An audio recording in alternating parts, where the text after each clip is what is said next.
Hello Rebels, how are you doing? So I'm doing this video very late today, as you will have noticed. Actually, you will probably have noticed because it is so late today on Saturday that you probably won't be seeing it until Sunday. However, the benefit of that is that you will get 2 videos on Sunday instead of 1, so yay! One thing you may have noticed is that I'm not wearing headphones anymore like I normally do on these videos, and I'm going to stop wearing headphones. I started wearing headphones doing this show because I'm used to podcasting from this exact same space at this exact same desk with this exact same microphone and the exact same headphones that I normally wear. And the reason that I need to wear those headphones is so that I can hear the other people on my podcast. However, this is not a podcast, this is just me talking to you, and it's kind of weird for me to wear the headphones because what am I expecting to hear? Are you going to be talking back to me? No.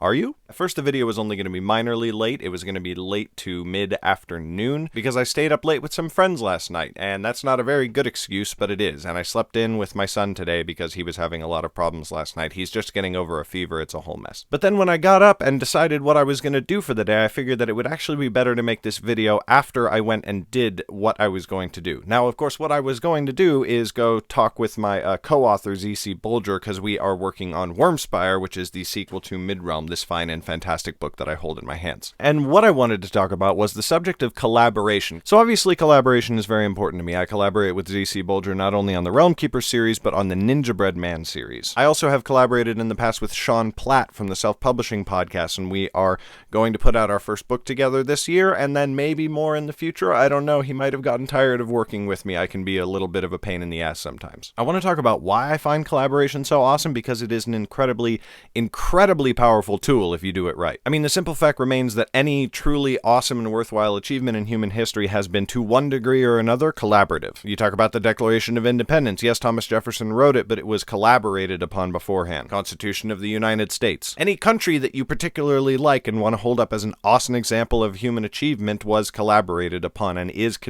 continually a collaboration between the people of that country. The only people who truly have never collaborated and can base their success on nothing other than themselves live out in a cabin in the middle of the woods, hunt for their own food, and built their own home. Which is cool. I mean, well done. I probably wouldn't be able to do that. But it doesn't exactly list among the greatest of human achievements. Even child rearing, like a lot of people are like, well, I don't want to form big companies or do this or that grand scheme. I just want to raise my children and have a relatively normal life and raise them up to be the best human beings that they can be, and that'll be my contribution to human society. That is a contribution. That's a tremendous contribution, but don't you realize that you are collaborating with your kids? You are giving to them, they are giving to you. You are both giving and taking from each other. That's a collaboration. Okay, so let's take it out of all the hoity-toity philosophical stuff that I'm going on about and everything like that. Collaboration in the arts. Now, some arts are extremely collaborative, like filmmaking. I do filmmaking all the time. I direct, people act, other people write the scripts, or I write the scripts, and somebody runs the camera.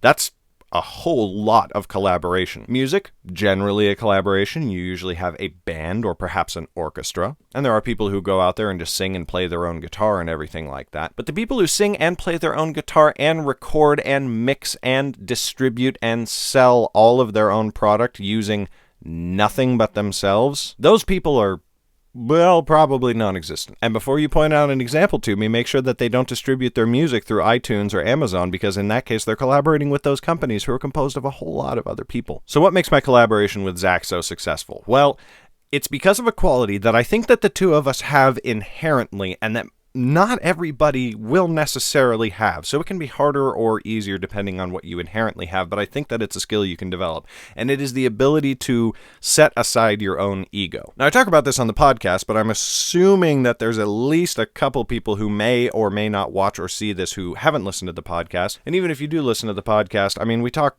a lot. Possible that there may be 1 or 2 points that you may have missed during the whole thing. But anyway, the ability to set aside the ego. For example, what I did today was I went and I talked to Zach about the finale of Book 2 of the Realm Keeper series, which is called Wormspire. I was working on the finale today, and I hit a chapter, and everything started becoming like a little bit of a mess. And so I went through the outline of all of the rest of the book, and we had talked about the story and everything, and I thought that I had it all clear in my mind about what was supposed to happen, and then all of a sudden it just didn't work. And for anybody who is an artist themselves, I went through a period that will be no doubt very familiar to you, where I just started doubting my own quality as a writer and whether I was any good and whether I should just give up now because I thought that everything was just horrible and was doomed to failure. So I went and met with Zach, and it was amazing. First of all, I didn't even need to tell him that I was all in a tizzy or whatever. We just started talking about the book, and within minutes, all of my problems and worries that it was going to turn out terrible just melted away. That's probably a positive quality of Zach's as opposed to a positive quality of collaboration, because Zach just has that effect on people. But aside from that, I told him my problems, and he acknowledged them, recognized that they were indeed problems, and then helped me figure out a solution. And then when I proposed the solution, he would spot problems in it, and I recognized them, acknowledged them, and together we collaborated on a solution. See, the thing is if you really are a go it alone, do it all myself type of person, if you ever have a moment of self-doubt or a moment where you're not sure that you're doing the right thing or if what you're doing is turning out the way that you wanted it to be, you have no sounding board. Now, if you are a solo writer, you can enlist the services of a developmental editor. That's somebody who reads your book in a very, very early form, maybe even before the first draft, maybe merely an outline form. And they'll tend to tell you, hey, this absolutely doesn't make sense. Or, hey, this character died, and then you have him in a later scene. Little bit of a problem there. But writing collaboratively with Zach, we have that for each other, and we can spot things in each other's work, and we can make them better. Midrealm wouldn't be as good as it is without Zach, or without me. It's the two of us together. It's the 1 + 1 making 3 that is the awesomeness of collaboration. Now, I'm not saying everybody needs to collaborate. I mean, I write my own solo stuff. I will be writing solo stuff very, very shortly after Wormspire comes out. And I'm not saying that if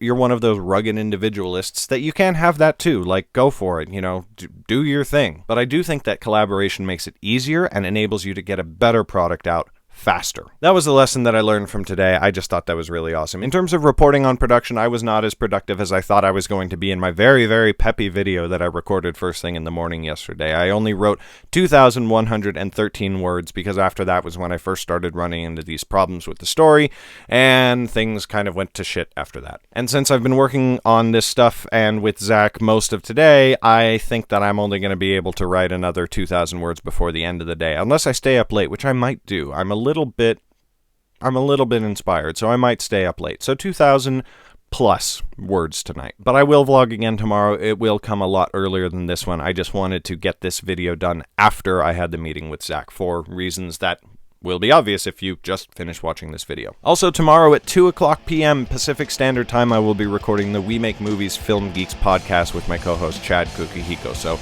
stay tuned to the YouTube channel WMM Originals for that show. Alright, Rebels, have a good night. Bye!